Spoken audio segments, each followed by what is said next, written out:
Bom, vocês devem estar tão preocupados quanto eu em relação a essa decisão monocrática, liminar, do ministro Marco Aurélio Mello, que mandou soltar todos os presos condenados em até segunda instância. Então, ou seja, quem não teve processo transitado completamente julgado, ou seja, que tenha passado pelo primeiro grau, segundo grau, Superior Tribunal de Justiça e até Supremo Tribunal Federal, quem não tiver processo transitado e julgado, portanto, segundo essa liminar concedida pelo ministro Marco Aurélio Mello, tem que ser solto. Eu há pouco ouvi uma entrevista coletiva do Delton Dallagnol, que é chefe da Força Tarefa da Lava Jato em Curitiba, e ele passou um número ali que eu já passei, inclusive, no meu blog, www.polibiobraga.com.br, que se essa decisão do Marco Aurélio Mello for levada ao pé da letra, serão soltos 150 mil presos no Brasil. É um quarto de todos os presos do Brasil. E não será solto apenas o Lula, não, porque ele não decidiu especificamente em relação ao Lula. Ele decidiu que todos os que não tiverem ações transitadas em julgado, que estiverem presos, tem que ser solto. Isso aí inclui estuprador, bandido de tudo que é tipo, assassino, qualquer um. Né? Eu estou publicando no meu blog a íntegra da liminar concedida pelo ministro Marco Aurélio Mello no âmbito de uma ação declaratória da Constituição, né? uma ação de declaração de constitucionalidade protocolada pelo Partido Comunista do Brasil. Né? Ele pedia que o Supremo Tribunal Federal tomasse uma decisão em relação ao que diz a Constituição, que a Constituição diz mesmo, de fato, diz o seguinte: olha, ninguém pode ser preso sem que tenha transitado e julgado o processo. Diz isso a Constituição. É claro que o Código de Processo Penal, depois, ou antes já, trata dessa questão.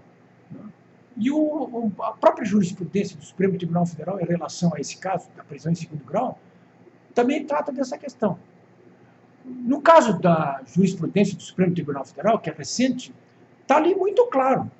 E ela diz o seguinte: transitado em segundo grau, se alguém for condenado e confirmada a sentença em segundo grau, o juiz do caso pode mandar prender. Não diz que tem que mandar prender, diz pode mandar prender. No caso do Lula, por exemplo, ele foi condenado em primeiro grau pelo Sérgio Moro. Depois a sentença foi confirmada em segundo grau pelo Tribunal Regional Federal da Quarta Região aqui em Porto Alegre. E o Tribunal Regional Federal da Quarta Região aqui, que já tinha inclusive simulado isso, mandou prender. Podia até ter dito, não precisa prender, não. É norma, inclusive, já, uma súmula, portanto, do TRF4 aqui de Porto Alegre, para todos os casos de confirmação de condenação em segundo grau, é cadeia. Foi o caso do Lula. Isso é jurisprudência do próprio Supremo Tribunal Federal, diz isso aí. Quer dizer, quando o Marco Aurélio toma a decisão que tomou, liminarmente, quando o Supremo já tinha, inclusive, agendado anteontem, o Dias Toffoli, uma data para abril, para examinar esse assunto da constitucionalidade, da mudança da sua jurisprudência, ele escolheu o último dia de funcionamento do Supremo Tribunal Federal, antes das férias forenses, né? Ele escolheu o último dia, no apagar das luzes, para tomar esse tipo de decisão. Eu já tinha comentado com vocês aqui, muitas vezes, que alguém ia tentar uma manobra como essa, de última hora, antes do Bolsonaro tomar posse, né? Isso aconteceu agora aqui. Eu não esperava que fosse o Marco Aurélio, sinceramente, mas ele aproveitou essa ação protocolada pelo Partido Comunista do Brasil, essa ação declaratória de constitucionalidade, exatamente para tomar essa decisão mais ampla, que no fundo atinge mesmo e beneficia o Lula. Né?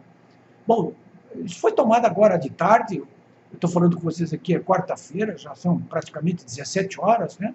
E as coisas estão rolando, é um problemão isso aí. Mas eu não noto uma crise política. Eu conversei com vários juristas, vários advogados, vários políticos, né? Nesse momento que eu estou falando com vocês aqui, perto de 17 horas de quarta-feira, a bolsa está subindo, o dólar está caindo, ou seja, o mercado não está dando a mínima para isso aí. Está mais preocupado com a reunião do Ministério do Bolsonaro. Né? O que vai acontecer? Bom, são 17 horas, a coisa está rolando. PT já está lá em Curitiba e já entrou com pedido de alvará de soltura do Lula para o juiz da vara de execuções penais lá, que é a Cláudia Lebos, que é duríssima, hein? A Cláudia Lebos não vai dar esse alvará assim mais, não. Eu acho que ela vai esperar um pouquinho para ver se sustenta ou não essa liminar concedida pelo Marco Aurélio. Opinião de juristas com os quais eu conversei, minha mesmo, pela minha experiência. A PGR, que é o Ministério Público Federal, anunciou ainda há pouco que vai recorrer disso aí diretamente ao presidente do Supremo, Dias Toffoli. Minha opinião, o Dias Toffoli vai caçar essa liminar do Marco Aurélio. Não vão soltar o Lula. E o Dias Toffoli vai ser o herói do Brasil. O que vocês acham disso, hein?